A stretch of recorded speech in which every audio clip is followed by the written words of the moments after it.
Segue hoje a série A Bondade de Deus, que vai aparecer aí. O Deus que muda destinos. Você pode dizer comigo? A série hoje é O Deus que muda destinos. Aí, é sugestiva a capa, porque nós vamos falar hoje especialmente de uma mãe que mudou o destino do filho.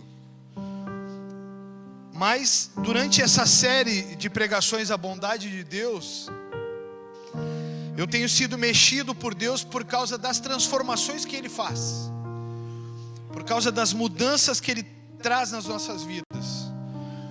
Durante a pregação da semana passada, eu só pensava em uma coisa: como Deus é bom, que Ele ainda nos cura de coisas que nós estávamos enfermos.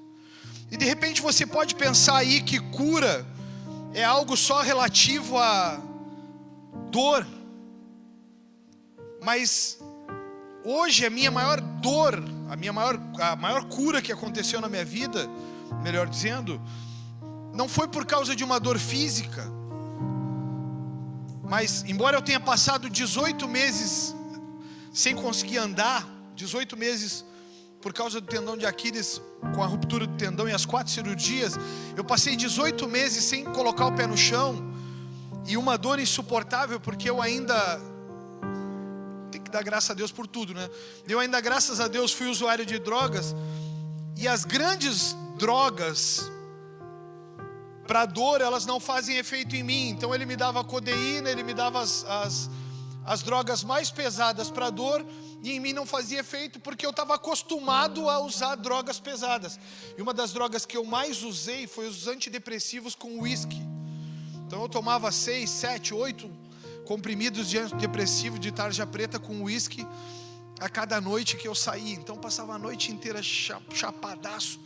E aí quando tive dor, a dor não sarava com aqueles remédios, porque eles já estavam no meu sangue cauterizando essa caixa velha aqui. Então eu passei com dor muito tempo, mas a dor principal que tive foi a dor da alma.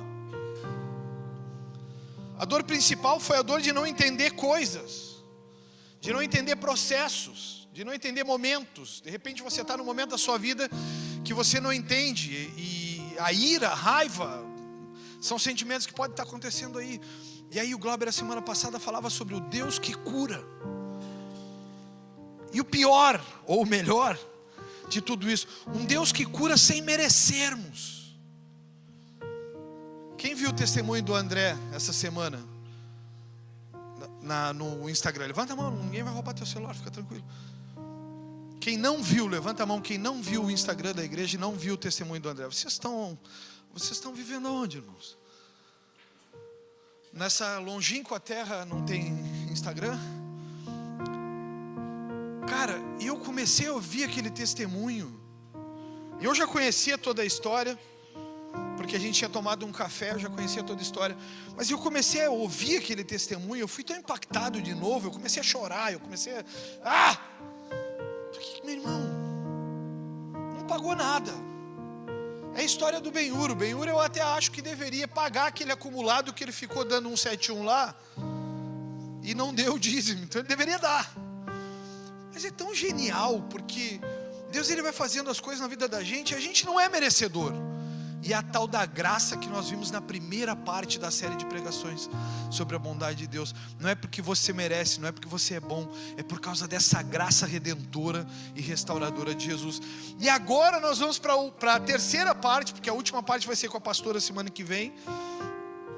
Mas nós vamos para a terceira parte, que é o Deus que muda destinos. E aí o subtítulo é Transformando o Mal em Bem. Vamos lá para 2 Samuel 11, versículo 1. Diz assim, nova versão transformadora, tá? No começo do ano, época em que os reis costumavam ir à guerra, Davi enviou Joabe e as tropas israelitas para lutarem contra os amonitas. Eles destruíram o exército inimigo e cercaram a cidade de Rabá. Mas Davi, diga comigo assim, Davi ficou em Jerusalém. Diga para quem está do seu lado. Já começou para quem está do seu lado, tá? Para quem não estava avisado ainda. Diga para quem... Eu vou melhorar. Eu tô em crescimento. Diga para quem está do seu lado assim: quem deveria estar na guerra jamais pode estar no palácio, jamais pode estar em casa. Pode ser fatal, diz aí para ele, pode ser fatal. Versículo 2: certa tarde Davi se levantou da cama. Olha o cara que deveria estar na guerra. Certa tarde Davi se levantou da cama, depois de seu descanso, e foi caminhar pelo terraço do palácio. Enquanto olhava do terraço, reparou numa mulher muito bonita que tomava banho. Eu sei que essa história é conhecida para muitos. Versículo 3: Davi mandou alguém descobrir quem era a mulher, e disseram-lhe: é Batseba, filha de Eliã, esposa de Urias o Hitita. Então Davi enviou mensageiros para que a trouxessem, e teve relações com ela. Nós vamos falar sobre isso depois. Batseba havia acabado de completar o ritual de purificação depois da menstruação. Então essa versão aqui é claríssima. E ela voltou para casa, ou seja, ele chamou, teve relações sexuais com ela e mandou ela embora. Isso era muito comum nos reinos antigos. Versículo 5, para acabar. Passado algum tempo, quando Batseba descobriu que estava grávida, enviou uma mensagem a Davi para lhe dizer: estou grávida. Muito se fala sobre Davi e seu pecado. Muito se fala também sobre o assassino que se tornou Davi. Mas pouco se fala sobre o pai que deu destino ao filho, e sobre a mulher que, em sua dor do luto pela perda do marido, é honrada e recompensada por Deus na vida do seu filho. Para a gente começar, eu quero te trazer um panorama sobre quem era Batseba. Batseba então era filha de Eliã e neta de Aitofoel, o Gilonita. O seu nome, traduzido do hebraico, significa filha de um juramento. Presta muita atenção nisso, porque Batseba, o nome dela fala muito sobre ela. Então Batseba é a filha de um juramento, ou seja, ela era a filha de um pai que estava dando o nome ao filho por algo que havia feito, jurado. Então ela era filha de um propósito. Ela era filha de uma missão. Presta atenção nisso. Ela também é chamada no texto bíblico de Batsua, ou Batsuá, que significa filha da abundância. Diferente de hoje em dia, irmãos, uma pausa aqui, que a gente bota nome porque acha bonito, porque elogia alguém, ou porque quer dar honra a alguém. Antigamente as pessoas só davam nomes com propósito. O nome, ele representava algo. O nome, ele dizia algo sobre a pessoa, ou profetizava algo sobre essa pessoa. Então, Batseba era filha de um juramento, ou filha de abundância. Batseba, ou numa outra versão, Batseba, foi uma das esposas de Davi, e diga comigo aí, a mãe do rei Salomão. Guarda isso na tua memória. Antes do seu envolvimento com Davi, Batseba era a mulher de Urias, um soldado heteu do exército de Davi. Então Batseba era a esposa, a filha do juramento, havia casado. A filha da abundância havia casado com um homem honrado, um militar honrado, um militar valoroso do exército do rei. Porém, quando tu deveria estar na guerra e tu está no palácio, tu não está fazendo o que tu deveria fazer, mas tu está fazendo o que tu não poderia fazer. E isso acontece com Davi. Ele deveria estar no palácio, mas não estava. Deveria estar na guerra, mas não estava. Deveria estar vivendo o propósito, mas não estava. Deveria estar cuidando do povo, mas não estava. Ele pega essa mulher, filha da abundância, filha do juramento, e decide que essa mulher é sua agora. A possui. Essa mulher então passa o período e ela deveria menstruar novamente, não menstruou. Ela descobre que está grávida, não era de Urias porque ele estava em guerra. Ela avisa Davi da sua gravidez. Davi então toma uma decisão, manda trazer Urias para perto do palácio, para mandá-lo para casa, para ele ter relação sexual com essa mulher, para ninguém saber que o filho é dele. O homem, um homem de honra, não aceita essa honraria. Ele fica dormindo na porta do palácio, o que era uma ignorância, mas ele não aceita. Ele volta sem ter relações com a mulher, então ele tem decretado a sua morte. Davi viu que não ia acontecer a fuga dele de forma sacana, sem vergonha, sem moral. Então ele manda matar Urias, ele envia Urias para frente do campo de batalha, e na frente do campo de batalha Urias é morto. Então, diante de Deus, diante da sociedade, Batseba, ela era a mulher do soldado, a filha do juramento, a filha da abundância. Diante da sociedade, ela estava cuidando das suas coisas, da sua família. Diante da sociedade, ela está guardando aquilo que Deus deu a ela. Enquanto o marido está trabalhando, ela está guardando a casa, e não se sabe aqui se os filhos. O que se sabe dela é que ela era uma bela mulher. Então chega o momento em que a mulher Batseba, ela passa por um outro processo. A mulher Batseba, ela sai da condição que os pais deram como destino, e ela passa para uma condição na história que Deus permitiu e usou como instrumento para me curar e curar vocês. Então, eu fiz uma outra observação, que é quem era então Batseba diante de Deus. Não mais diante da sociedade, mas diante de Deus. Batseba então, para quem repetiu aí, ela era a mãe de Salomão, o homem mais sábio da história. E o mais incrível, que eu estava lendo na minha Bíblia e reforçando na minha memória durante essa semana, a Bíblia fala que não haverá homem mais sábio do que ele. Então ele era, é e continuará sendo o homem mais sábio que já existiu. Então Batseba diante de Deus, ela era a mãe de Salomão, a mulher que mudou o destino do filho, ou o filho do adultério, ou para ela o filho do abuso, do estupro. Aquela mesmo que em meio à tragédia ela dava destino aos filhos, ela não ficava pensando nas dores, ela não ficava pensando em se matar, ela não entregava o filho para outros. Ela pegava os filhos, ela pegava aquilo que Deus havia permitido, o que era ruim, ela transformava o mal em bem. Batseba diante de Deus, ela era a mulher que viveu em meio à tragédia, pois ela teve o seu marido assassinado, ela foi estuprada, ela via o seu filho sendo roubado no seu destino, ela via um filho nascendo de adultério, um filho que normalmente não teria condições futuras, um filho que normalmente não seria um homem valoroso, um homem com honra. E ela muda o cenário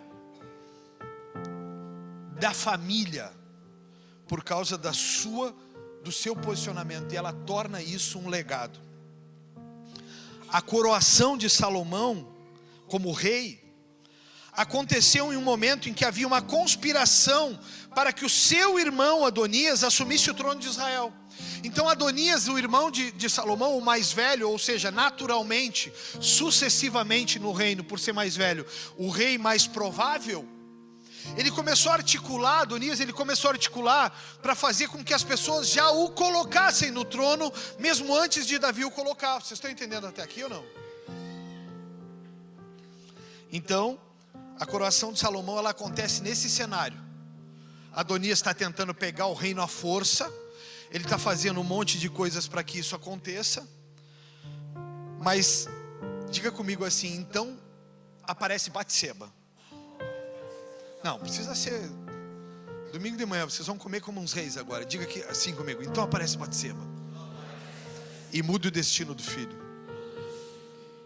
Então Batseba, juntamente com o profeta Natã e o sacerdote Zadok, foram muito importantes nessa jornada para que Adonias não tivesse sucesso em sua reivindicação. Então eu te convido a abrir a tua Bíblia em 1 Reis capítulo 1.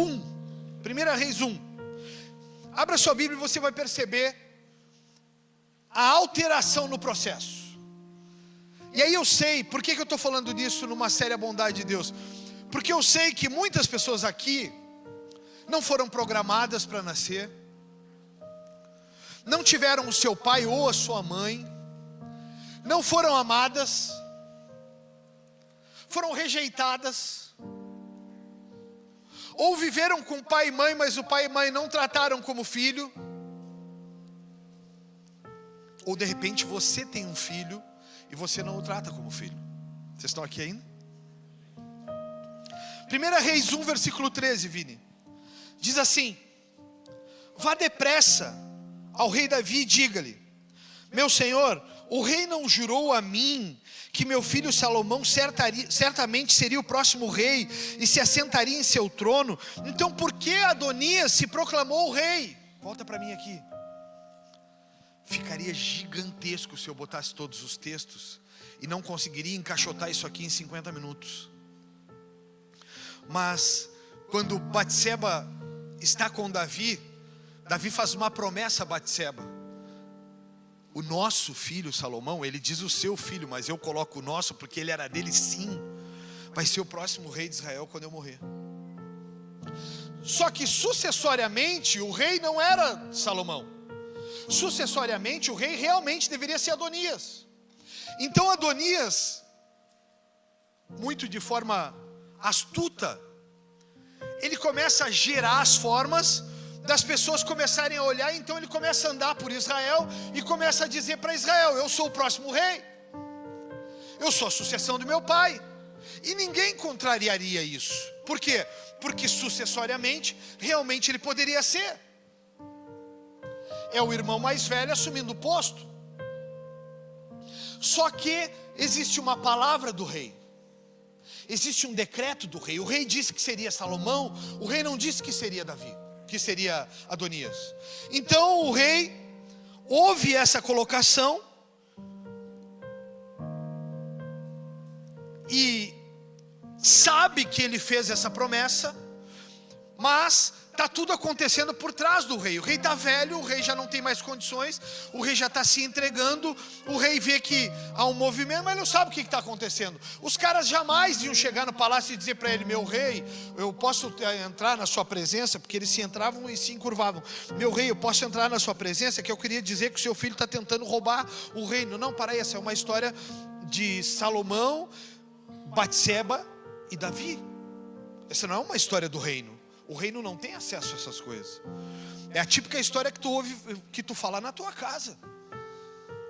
Então os caras estão armando. Ninguém entraria no palácio para entrar na sala do rei. Quem é que vai se animar a entrar na sala do rei, irmãos?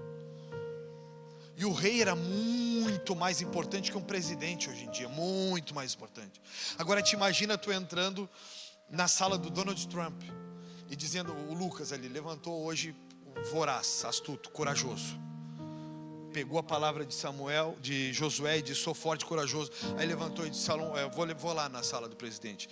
No meio do caminho tu vai tomar 50 mil espadadas. E eu vou dizer para ele: o seu filho está querendo lhe trair. O seu genro, mais provavelmente, né? No caso de Donald Trump. Não vai acontecer, cara. Então Batseba precisa tomar um passo, precisa dar um passo. Batseba, ela precisa ser a mulher que traz à memória aquilo que era uma verdade de Deus para sua família. E aí eu te convido a abrir no versículo 15, um pulinho à frente aí. E aí começa a mãe que muda o destino dos filhos. Presta atenção nessa história. Diz assim: o rei Davi, bastante idoso, estava em seu quarto onde Abisag cuidava dele. Batseba foi até lá e curvou-se diante do rei. O que você quer? Perguntou ele. Versículo 17. Ela respondeu: meu senhor jurou. Meu senhor, não é o meu rei, o meu marido, sei lá, porque ela foi assumida por Davi como esposa. Meu senhor jurou diante do Senhor, com letra maiúscula, S maiúsculo, Senhor Deus, que Salomão, o filho de sua serva, não a sua esposa, certamente seria o próximo rei e se assentaria em seu trono. Mas agora Adonias se proclamou o rei, e meu senhor, o rei, nem o sabe. Ele ofereceu muitos sacrifícios de bois e novilhos, gordos e ovelhas, novilhos gordos e ovelhas, e convidou todos os filhos do rei para a celebração. Também convidou o sacerdote Abiatar e Joabe, o comandante do exército, mas não convidou o seu servo Salomão. Agora, ó meu senhor, o rei, todo Israel espera que o Senhor anuncie quem o sucederá no trono. Versículo 21. Se o Senhor não tomar uma providência, meu filho Salomão e eu seremos tratados como criminosos quando meu senhor o rei morrer. Olha essa mulher em luta pelo seu filho. Olha essa mulher lutando pela causa da sua família. A bondade de Deus, ela já começa quando ela não é interrompida, quando ela consegue chegar até lá. A bondade de Deus, ela já começa quando ela consegue acessar lugares que ela não acessaria, porque ela mesma se intitula sua serva. E servo não entra no palácio do seu senhor. Servo é subalterno. Servo fica nos espaços dos outros. Mas ela olha diante de Davi, então ela consegue acessar Davi, e ela diz para Davi: o meu senhor jurou diante do Senhor que o meu filho seria o próximo rei.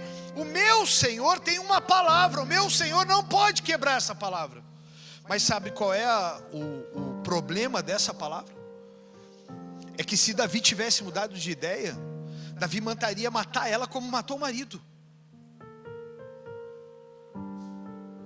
Se Davi amanhecesse naquelas manhãs revoltadas dele, ele mandaria matar Batseba primeiro. Quem te autorizou a entrar aqui? Quem te deu o direito de falar comigo nessa condição? Quem te autorizou a falar comigo e me cobrar sobre algo que eu deixei de fazer no meu reino? Quem tu acha que tu é? Levem ela para o pátio e matem ela na frente de todo mundo, e mostrem para as pessoas que o meu reino não é uma bagunça, que as pessoas não entram e fazem o que querem. Mas então Davi para um momento para pensar, e eu te faço uma pergunta, porque uma das grandes chaves dessa igreja aqui, a Second House, é que nós nascemos para colocar muitas interrogações na tua cabeça. Um dos propósitos da Second House é colocar interrogação na tua cabeça. Por que eu faço isso? Por que eu sou assim? Como eu deveria fazer? Como eu devo me posicionar agora? Por que não fazer isso? Por que fazer aquilo? Porque a Bíblia diz que a porta é estreita para quem vai acessar o céu. A Bíblia diz que a porta não é larga. Larga é a que leva para o caminho da perdição. Então eu vejo, nos meus momentos pensando, eu vejo um Davi parado pensando: caraca, mas essa mulher realmente falou, e eu fiz a verdade, e eu fiz um juramento. Eu não posso quebrar. Olha o que eu fiz com Urias. Olha o que eu fiz com esse menino. Como vai ser? O que vai ser desse menino? De repente você é um filho como Salomão, que o teu pai só te fez e não te deu destino. De repente você é uma filha como Salomão, que você só foi colocado no mundo, mas o teu pai não te deu destino. Então nasce uma mãe, e a pergunta é: e se essa mãe tivesse se calado por medo, como seria? Pais, mães, jovens, como seria se ela tivesse se calado? A pergunta que eu faço mais uma vez e se você se calar, o que acontecerá com o seu futuro ou com o futuro dos seus filhos? E se você for viver como viveram os seus pais? E se você for fazer como fizeram os seus pais? E se você for fazer como fizeram a sua família? E se você viveu vida, deixa a vida me levar? E se você decidir andar pelas suas próprias escolhas? E se você fizer? E se você for um jovem sem propósito, que se entrega a todo mundo? Como vai ser? E se você não tomar uma decisão, jovem, agora, como vai ser o destino e o futuro dos seus filhos? Meu Deus, esse microfone, irmãos, só Jesus na causa. Por um momento de ira, deu vontade de tirar ele longe. A pergunta é: se você não parar para pensar no que pode acontecer com o futuro da sua família ou o seu próprio futuro, se você não se posicionar? O fruto da bondade de Deus é que Ele sempre nos permite recomeçar. Então Davi, o rei, ele olha, porque Davi era um homem segundo o coração de Deus. Então Davi, ele tinha uma bondade que ninguém tem. Ele é o homem segundo o coração de Deus. Isso significa exatamente que ele tem uma bondade que ninguém tem, só ele o tem. Então ele para, olha e diz: realmente, eu feri uma família, eu estuprei uma mulher, eu roubei o futuro dessa família, eu tirei o pai desse menino, eu tirei os sonhos dessa mulher. Essa mulher nunca mais vai conseguir ter uma relação sexual normal sem olhar para essa pessoa que vai ser eu por toda a vida e lembrar que eu a estuprei. Essa mulher nunca mais vai conseguir pensar no seu futuro sem lembrar de que eu roubei ela do seu marido, o homem que ela decidiu casar e que ela amou. Mas aí vem a bondade de Deus, aí vem a soberania de Deus. Então Deus permite a ela que Salomão, o seu filho, seja o homem mais sábio da história. Então o filho do adultério é o mais sábio da história. Será que Deus pode fazer algo com a sua história ou não, irmãos? Será que Ele pode mudar a tua história ou não pode mudar a tua história? Sabe, eu arrepio todo aqui porque eu penso em quem eu era. Eu penso em quem eu estava me tornando, por não me sentir amado. Então eu penso em quem Deus me tornou, e eu penso em Salomão. Eu digo: cara, tu tinha tudo para dar errado. Esse cara tinha tudo para dar errado. Esse cara tinha tudo para ir para o abismo. Esse cara tinha tudo para ser um alcoólatra, um mulherengo. Mas o Senhor guarda quem tem propósitos.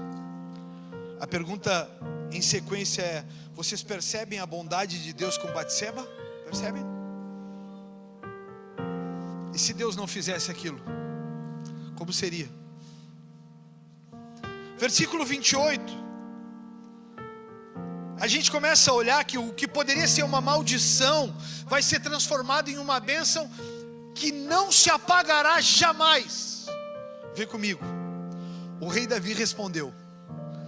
Ela já havia se retirado da sala, e Davi havia tido esse minuto para pensar. Chamem Batseba, diz ele. Então ela voltou, ficou em pé diante dele.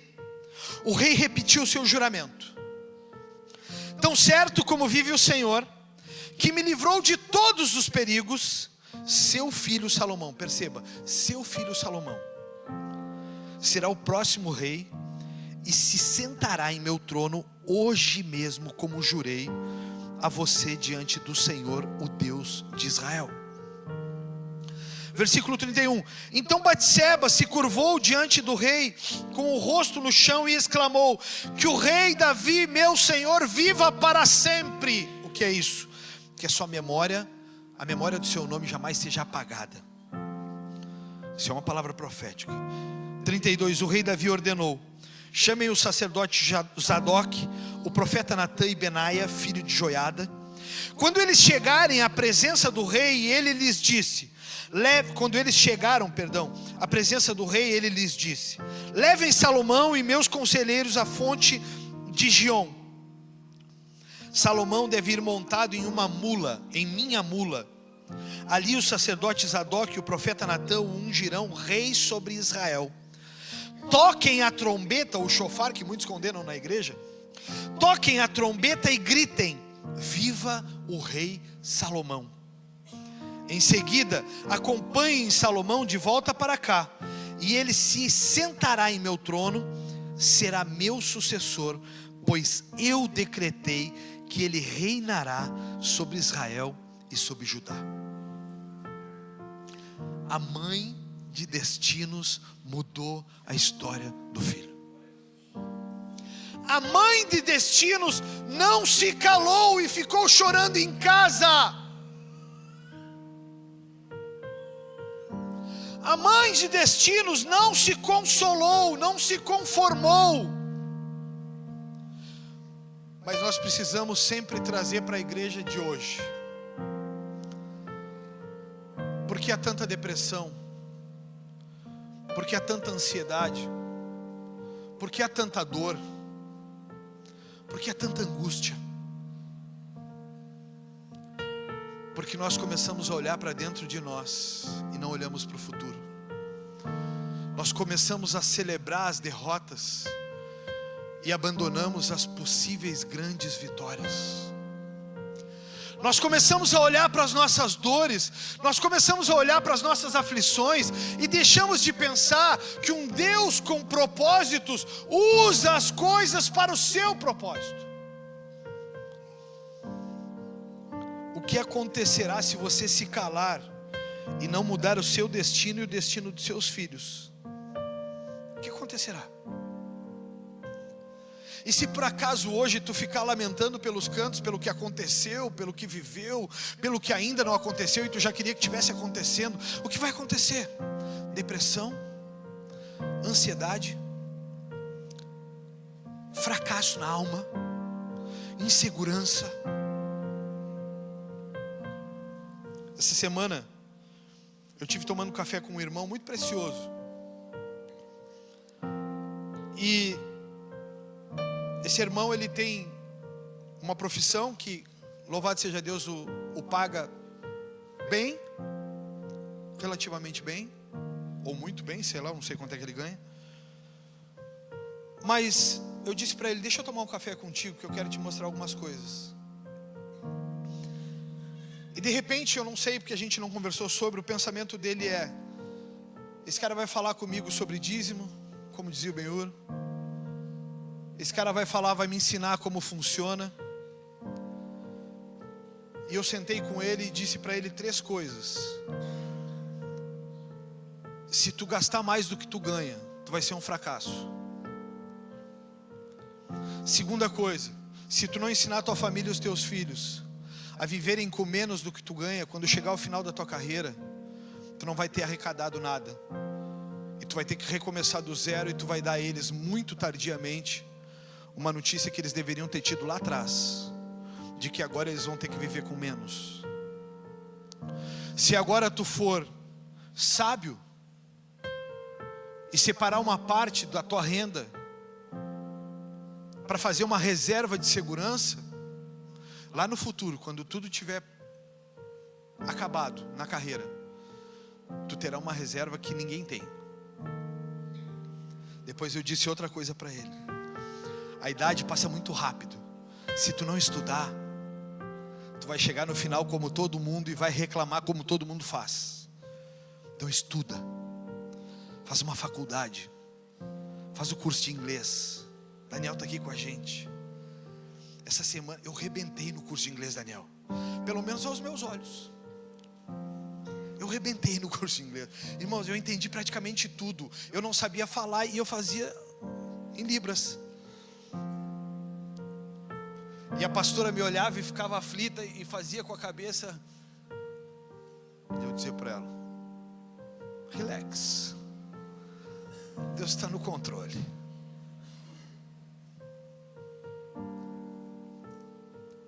Porque se vocês não pensarem no futuro de vocês, o futuro será um fracasso. Se Batseba não pensasse no futuro dela, no futuro do filho, o futuro do filho seria um fracasso. Se você não pensar que a vida passa muito rápido e que você não pode gastar tudo que ganha, que você tem que ter uma vida regrada, que os seus filhos vão ser fruto de quem você é, você vai ser um fracasso. E o pior, você vai empurrar os seus filhos para um fracasso maior ainda.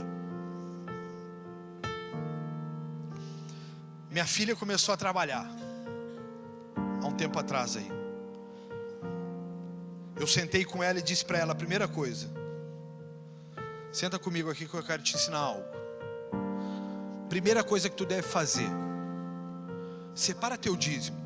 Dízimo é 10%, não é 11 e nem é 9. É 10. Não é 9,5, é 10,5, não, é 10. Então antes de qualquer coisa, antes de pegar para pagar qualquer coisa, pega teu dízimo, separa teu dízimo e entrega. Por quê? Porque na primeira ação da tua jornada profissional, tu já vai estar dizendo para Deus: Deus, eu sou leal.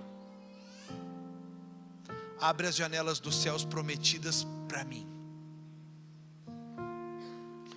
Segunda coisa que eu falei para ela: se tu gastar mais do que tu gasta, tu é uma imprudente. E jamais Deus vai colocar um homem de Deus do lado de uma imprudente. Jamais. Deus precisava colocar na vida de Salomão uma Batseba. Por quê? Porque ela sabia que mesmo se tivesse que morrer, ela iria à frente do rei e diria para ele: o Senhor fez uma promessa, seja homem para cumprir. O Senhor prometeu, não seja covarde agora. E se morrer, morri.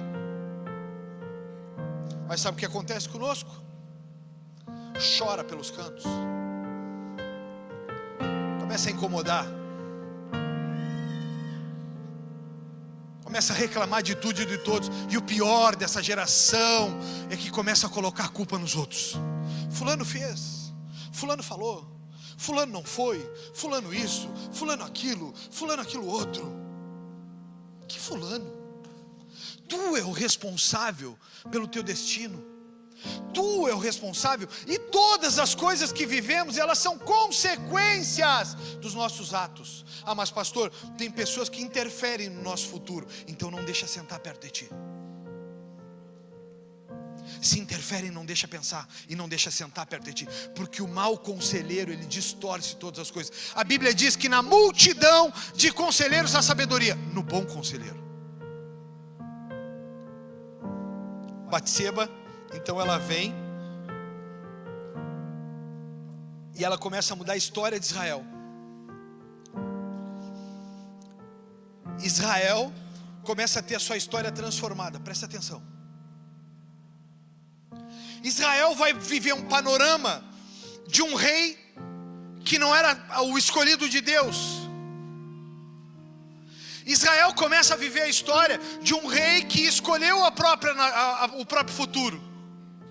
Só que Deus, através de uma grande mulher, Ele muda essa história, porque ela realoca no lugar o verdadeiro rei. Ela recoloca no lugar o verdadeiro rei. Então ela diz a Davi: Davi, sua serva está aqui para te fazer uma lembrancinha. O rei não é Adonias. O rei que tu prometeu, se tu tem palavra, é claro que ela não falou assim, mas é num fabianês. O rei que tu prometeu tem nome. Seja homem para fazer isso. O rei que tu prometeu chama-se Salomão. O meu filho do adultério, sim, mas o meu filho do estupro. O meu filho do roubo, tu me roubou o meu futuro, Davi. Resgata ele agora. Então Davi, um homem segundo o coração de Deus, ele olha para o seu servo e diz, para sua serva e diz: ela tem razão. Chame ela. Vem. Agora tu não vai ser mais a mulher do adultério. Porque se você foi envergonhado um dia na sua vida, meu irmão, Deus pode transformar a sua história como transformou a de Batseba. Então Deus, Ele pega e diz assim: essa que vocês vão proclamar, porque Deus já conhecia o futuro, essa que vocês vão proclamar como a mulher do adultério, essa que vocês vão proclamar, que estava se exibindo, porque eu já ouvi tudo de pregação sobre Batseba, que estava se exibindo lá em cima, essa mulher eu vou tornar a mãe do rei mais sábio da história. Porque Deus muda a história de homens e mulheres que foram fracassados. Deus muda, Deus reconstrói. Então a mulher do palácio, a mulher que foi adúltera, ela se torna a mãe do rei Salomão, o homem mais sábio da história. O que será com a sua filha e com o seu filho? O que será com a sua família? O que será da sua casa? Eu, quando me casei com a pastora, eu era um filho de uma mãe abnegada. Minha mãe tinha um talento absurdo. Minha mãe era de uma inteligência absurda. A minha mãe, cara, ela tinha uma capacidade de discernir as coisas. Ela tinha uma capacidade de resolução de problema que era uma coisa absurda. Mas o meu pai não existiu naquele cenário para mim. A minha mãe foi muito dura. Diferente dessa geração atual, eu tomei surras inimagináveis. Eu apanhei com um pedaço de pau, eu apanhei com cinta, eu apanhei com agulha de tricô. Quem conhece a agulha de tricô? Isso foi criado por Satanás. A lanhada daquilo, quando ela faz aquela estilaçada, meu irmão, aquilo nas costas, se te ofender não dói tanto. E ela fazia e tu saía. E a minha mãe era uma mãe generosa. Agora eu imagino um cara vaidoso como eu, sem a condução de uma mãe. Quando eu casei com a Lidiane tinha 16, Lidiane? 17? 17. Mas nós nos conhecemos com 15. A Lidiane não tinha o pai e a mãe. O Senhor tinha permitido uma mudança do destino dela, e ela seria uma filha sem pai e mãe. Como que faz com um casal que não tem pai e mãe, não tem quem ensine? Como que faz? Quem ensina? Quem ora? Mãe, tu pode ficar aqui comigo hoje porque a Julie estava doente? Não, não tem mãe. Mãe, acabou o gás. Mãe, tu pode me ajudar? Mãe, não, não tem mãe, não tinha mãe. Eu tinha 23 anos de idade e já não tinha os dois. Então na minha casa sempre teve uma placa de vende-se que jamais foi tirada de lá. Quando acabava as coisas, vendia algo e consumia o que era necessário. Mas eu imagino o que seria de mim sem aquela mãe abnegada que ensinava conceitos e padrões para o filho. A minha mãe, Douglas e Michel, que são jogadores aqui. Todo mundo, quando é criança, sonha em jogar bola. É isso ou não? Todo homem quer jogar futebol. E a minha mãe era o seguinte: eu era jovem, eu podia jogar até uma certa hora. 19 horas era a hora de tomar banho. Acabou. Só que qual que é a hora que começa a ficar bom? Quando está acabando. Então chegava às 19 horas e ela ia na esquina. Eu morava a uma quadra de uma praça onde se jogava bola, chamada Praça das Carretas. Na esquina ela chegava e assoviava. Era desse jeito. Irmão, se ela assoviasse a segunda vez e tu não ouvisse, acabou. E a minha mãe era meio estilo a mãe de um outro irmão aqui, que eu não vou dizer o nome. A minha mãe era o seguinte, irmão: se a agulha pegasse no olho, era conserto. Se pegasse na bunda, era conserto. Se pegasse na orelha, era conserto. Aonde pegasse, pegou. Se a cinta ela tirava, irmãos, E chegou um momento que eu comecei a ficar mais audacioso. E eu dizia para ela, só um pouquinho. Ela só apontava, irmãos, ela não falava nada. Ela ficava quase uma quadra de distância. Ela apontava os 2 dedos. Tipo assim, se tiver a segunda vez, eu vou te moer. E uma vez eu testei o sistema. Eu esperei a segunda vez. Eu acabei o jogo. Quando eu entrei em casa, irmãos, eu subi para cima de uma árvore que tinha na minha casa. E fiquei em cima da árvore e fiz pior. Eu ainda dizia para ela, eu digo, sobe aqui, dona Eva. O nome dela era Eva Maria. Eu dizia para ela, sobe aqui, dona Eva. E ela dizia, não preciso subir, Fabiano, uma hora tu vai descer. Mas quando tu descer, tu vai aprender o que é ser homem. Eu tomei uma das maiores surras da minha vida. Eu lembro até hoje da surra. Aonde pegava aí, irmãos. Uma vez eu desafiei ela, e já vou voltar a pregar. Uma vez eu desafiei ela, ela disse que iria me bater. Eu disse, mãe, nada que tu tenha feito, tu já não fez. Para um pouquinho, mãe, eu já estou maiorzinho, tu não vai fazer tudo o que tu quer. Ela disse, como, Fabiano? Ela pegou uma chaleira. Os mais novos nem sabem o que é chaleira. Que ela tinha aquecido água para o chimarrão e ela me jogou a chaleira por cima, com tudo. Eu digo, mãe, agora tu fez demais, tu te passou.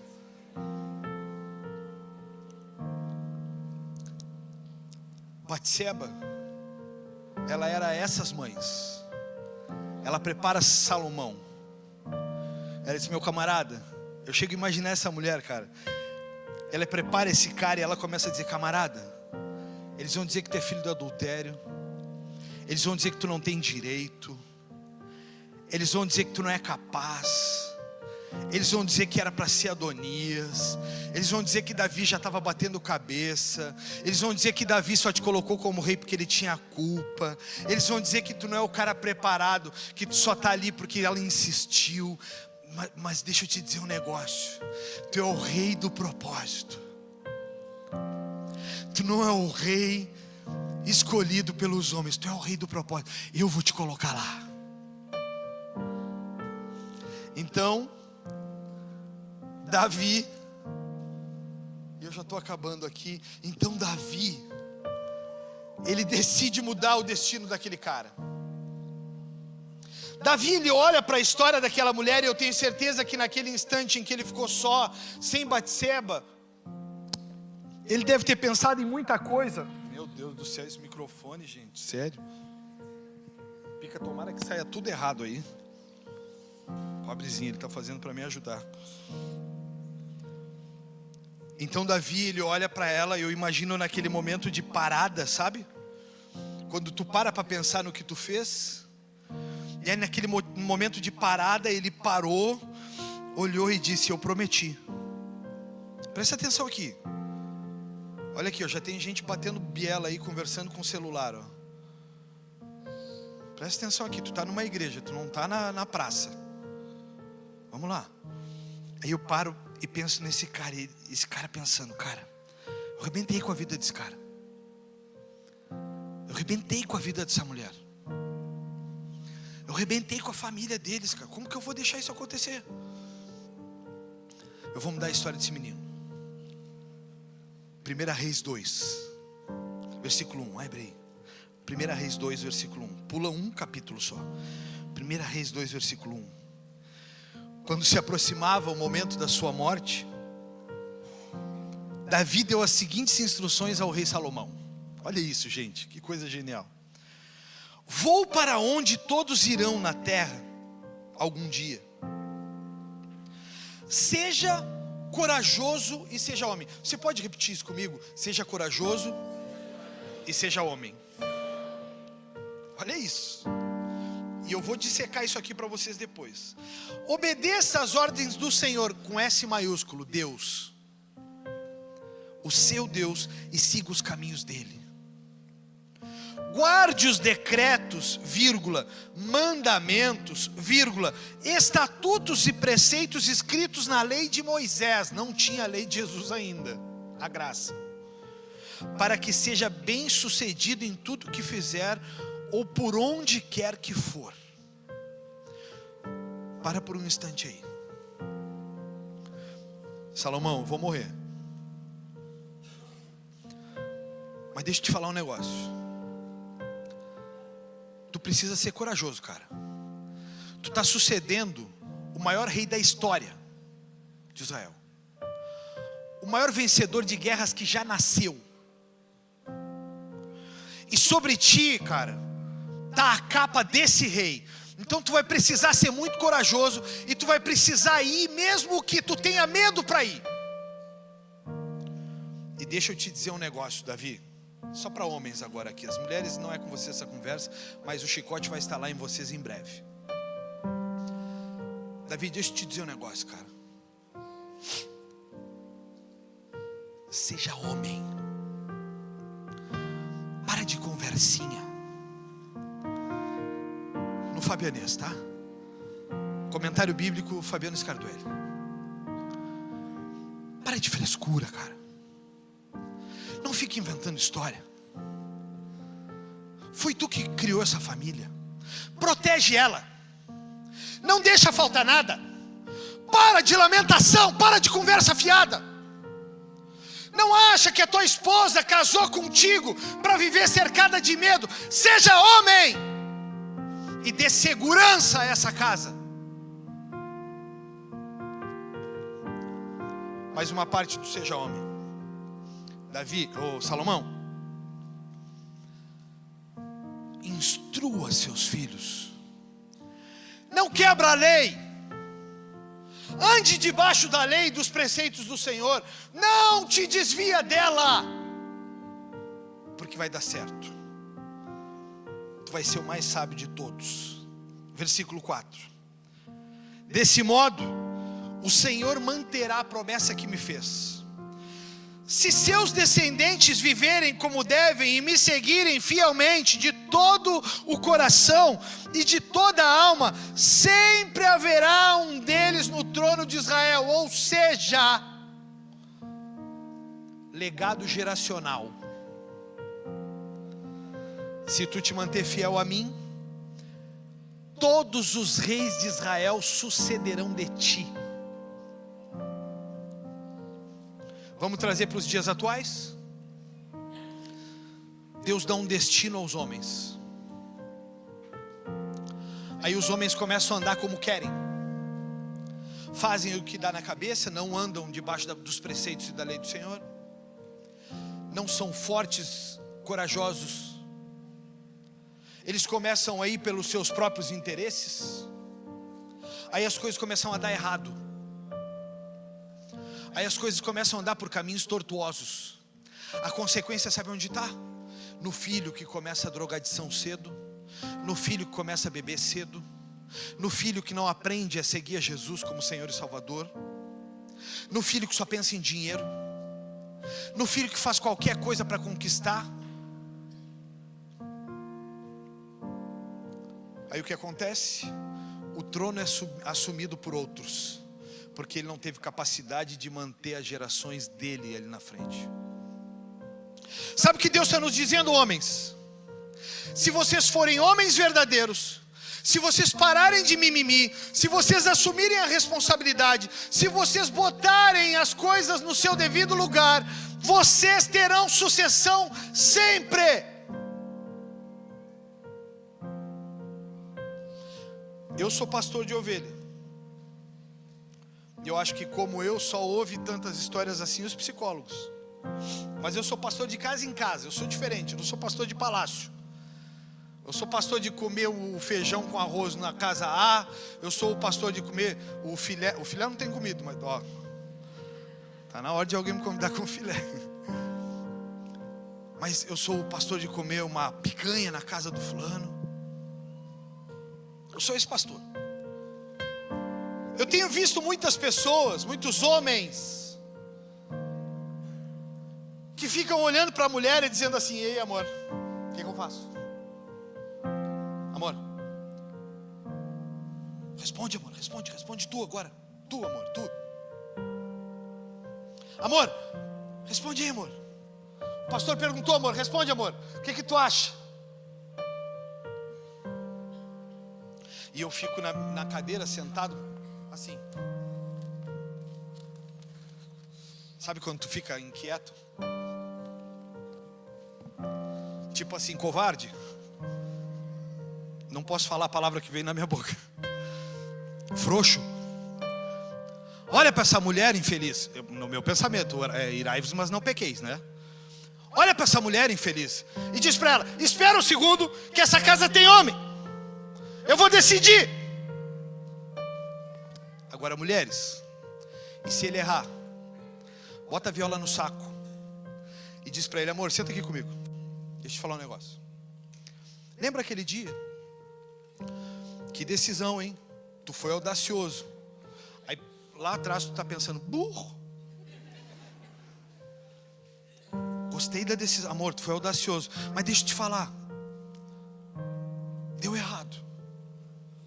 Na próxima vez, amor, vamos falar o seguinte pro pastor: pastor, deixa a gente orar. Pastor, deixa a gente chegar numa conclusão. Aí o pastor aqui vai olhar e vai dizer: Salomão, tu cresceu, hein? Tu já não é mais aquele, cara.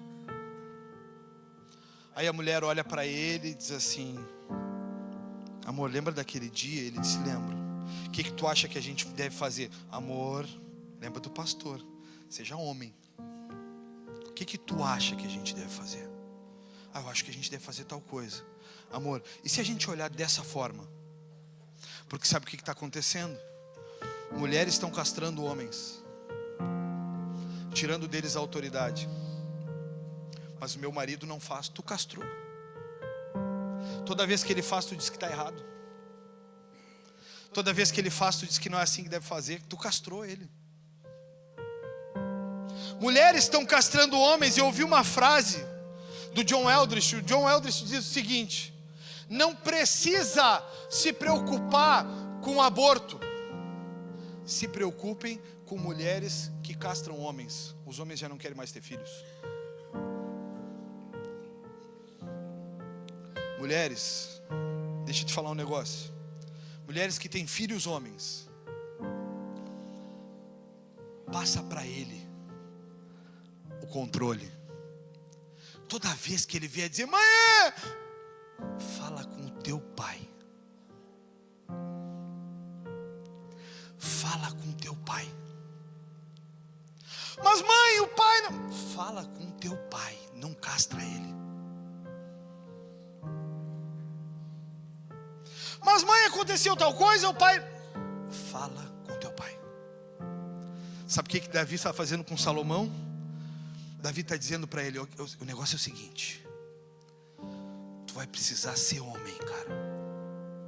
Vai ter decisões que as tuas esposas vão olhar e elas mesmas vão ficar suando e pensando: e agora? Como é que ele sai dessa? Ai, Jesus, ajuda. Sabe qual é o papel da esposa?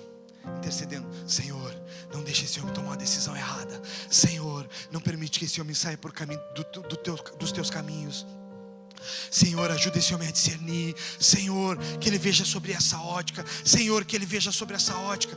Então se ele te olhar e te fizer assim: amor, me ajuda. Aí tu olha para ele e diz assim: pensa sobre tal coisa. E se tiver tal efeito, o que tu acha que vai acontecer? Eu acho que vai dar errado. Boa resposta, esposa. Sabe o que as mulheres fazem? Tu é burro. Tu sempre faz assim. A gente já se lascou tantas vezes porque tu é assim. Davi está mudando o destino do filho. Davi está sentando com o filho e não está mimando ele. Davi está sentando com o filho e não está dizendo para o filho assim: o pai deixou para ti tantos reinos, o pai deixou para ti, por pelo menos 50 anos, o pai deixou ouro. Tu não vai preocupar em comprar ouro, tu não vai preocupar em comprar comida. O pai deixou um campo frutífero, o pai deixou tudo programado, filho. Não, Davi não fez isso. Davi disse aqui: senta aqui, camarada, seja homem e seja corajoso. Não manda ninguém lutar suas guerras. Tu é filho de uma guerra que eu deveria estar e não estou.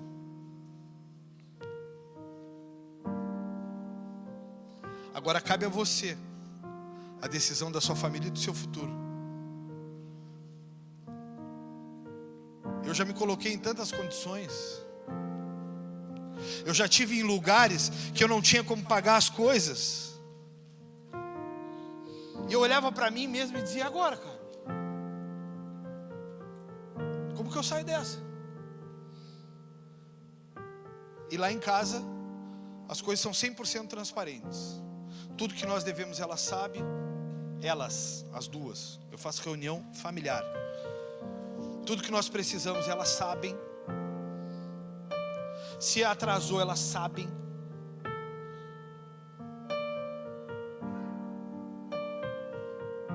Eu sempre olho para elas e digo para elas o seguinte: a gente precisa de um escape. O dia que eu me senti frágil,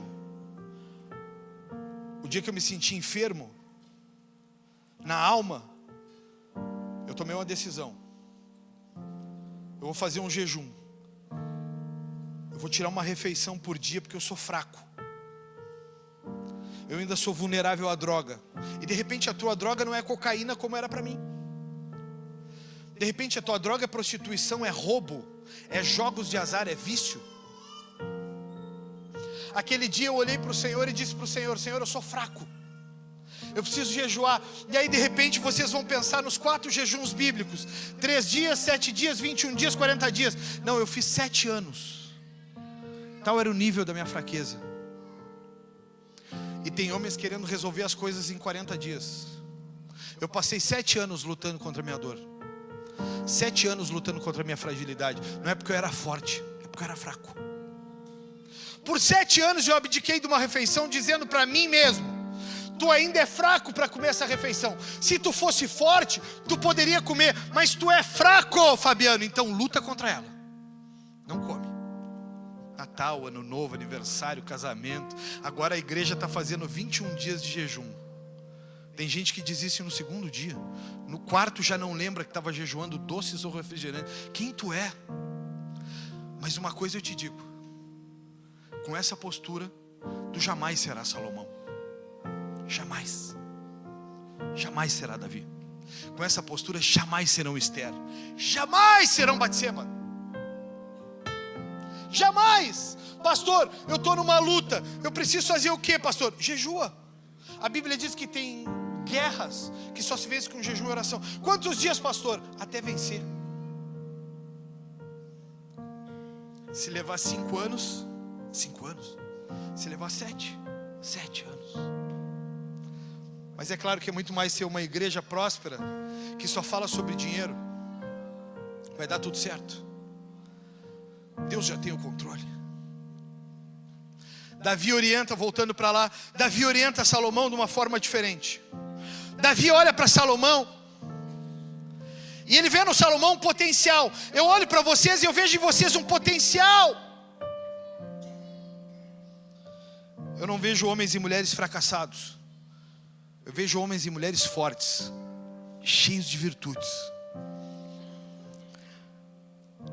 Versículo 7 de 1 Reis 2 ainda, ele diz: seja bondoso com os filhos de Barzilai de Gileade, faça deles convidados permanentes à sua mesa, pois cuidaram de mim quando eu fugia de seu irmão Absalão. Ele ainda é generoso. Ele não é só um pai de destino, ele é generoso. Seja generoso. A bondade de Deus te alcançou, mas seja generoso. Hoje eu posso escolher se serei um pai de destino ou um murmurador condenado. Eu queria que você dissesse isso para quem está do lado. Você pode escolher hoje ser um pai ou uma mãe de destino ou um murmurador condenado. O que tenho dentro de mim pode dar destinos ou sufocar destinos. O que você tem aí pode mudar o destino de alguém ou pode sufocar o destino de alguém. Pais, olhem para mim os pais. Pais, olhem aqui. Não deem tudo que os seus filhos pedem. Não digam sim para tudo que eles querem. Digam muito mais não do que sim. Pai, vou fazer tal coisa. Não. Pai, vou ir em tal lugar. Não. É só com os gaúchos agora. Os de fora, a cultura eu sei que é outra. Agora é só com os gaúchos. Gaúcho que foi criado a moda gaúcho. Se te perguntar o porquê do não, modo Eva Maria. Aonde pegar? Pastor abusador, amanhã no YouTube. Nos melhores locais da internet aí. Teu filho precisa aprender a respeitar. Não diga sim para tudo. Pai, vou viver de tal forma. Não. E ele vai me perguntar, por que não, pai? Tu já orou? Tu já sabe o que Deus quer? Tu já sabe qual é a vontade de Deus? O que tem dentro de mim pode dar destino para alguém ou matar o destino de alguém. Marido, esposa, o que vocês têm dentro de vocês pode dar destino a uma família ou matar uma família.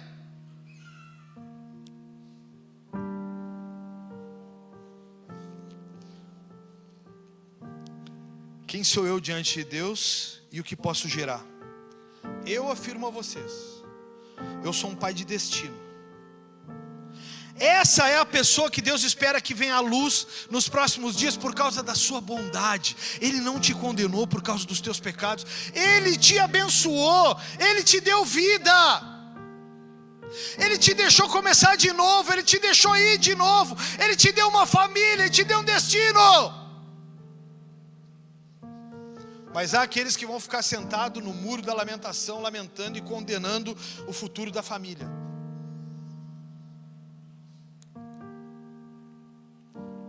Eu diante de Deus sou um pai de destino. Onde está, é a pergunta que eu me fiz, a bondade de Deus nessas coisas? A resposta que eu mesmo me dei, e essa galera do louvor pode subir, a resposta de onde está a bondade de Deus para as nossas vidas, nessas coisas todas que nós vimos hoje, é em abrir os seus olhos e fazer você sair de um lugar de estagnação. A resposta de Deus para você é te tirar daquele lugar de lamento, é te tirar daquele lugar de autopunição. A resposta de Deus, a bondade de Deus para mim e para você, é que Ele não vai nos deixar paralisados. A resposta de Deus é te permitir abrir os olhos e não fazer os mesmos erros que outros fizeram. É te tirar do lugar de estagnação, porque fizeram isso com você, te colocaram no lugar. Batseba, ela saiu da dor e construiu legado. Deixa eu te dizer, e peço para você falar para quem está do seu lado, saia da dor e construa um legado.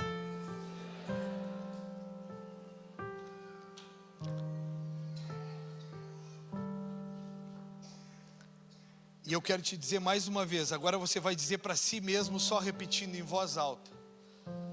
Para si mesmo aí, diga para si mesmo: sou muito grande e muito superior é o destino para o qual nasci, para que eu possa permanecer escravo do meu corpo. Sabe quem disse isso? Um dos principais filósofos que já existiu, o Sêneca. O filósofo, naturalmente, ele precisa de uma conclusão para se basear na vida. E a maior ensino que ele deu aqui é que nós somos grandes demais para ficar paralisados no destino que nos colocaram. Vocês são grandes demais para ficarem presos a uma derrota. Você pode ficar em pé? Sêneca diz: eu sou grande demais para ficar escravo do meu corpo e da minha mente. Você pode dizer isso comigo de novo? Eu sou grande demais para ficar escravo do que os meus pais começaram. Diga aí, eu sou grande demais para ficar paralisado. Eu sou grande demais para acreditar no que disseram a meu respeito. Eu não vivo por aprovação, eu vivo por uma programação divina. Diga aí comigo, Eu sou grande demais para ficar preso ao consumismo. Eu sou grande demais para ficar escravo da pornografia. Eu sou grande demais para viver como um mentiroso. Eu sou grande demais para parar por aqui. Você pode pegar a mão de quem está do seu lado e dizer para ele: você é grande demais para parar por aqui. Você é grande demais. Pega de novo aí, aperta a mãozinha dele e diz assim: você é grande demais para parar por aqui. Diga para ele: deixa eu te falar algo. Deus construiu um futuro a você. Você é grande demais para ficar paralisado nessas coisas. Levanta sua mão agora e diga assim: eu saio daqui hoje como um vencedor. Eu entrei como Salomão, o filho do adultério, e eu saio como o rei de Israel. Eu não saio como um qualquer. Eu nasci por um propósito.